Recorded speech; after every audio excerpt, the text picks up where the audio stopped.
भारतात नव्याने स्थापन झालेल्या मंत्रिमंडळातील 30 केंद्रीय मंत्र्यांपैकी फक्त 2 महिला आहेत. म्हणजे हे चित्र भारतात असलेली लिंग असमानता किती आहे हे आपल्याला स्पष्ट करतं.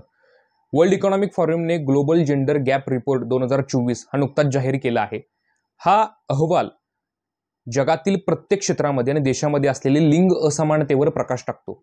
2024च्या या अहवालामध्ये आइसलँडने सलग 14व्या वर्षी सर्वाधिक लिंग समान देश म्हणून आपली ओळख बनवत प्रथम स्थानी आपलं क्रमांक हा प्राप्त केलेला आहे. तर यामध्ये ग्रीनलँड असेल, फिनलँड असेल, स्वीडन असेल हे देश पहिल्या 5 स्थानावर आहेत. तर भारत मागच्या तुलनेमध्ये कमी गुण प्राप्त करून 129व्या स्थानी उभा आहे.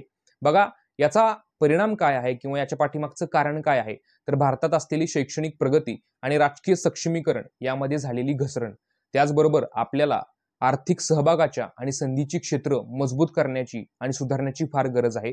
कारण बांगलादेश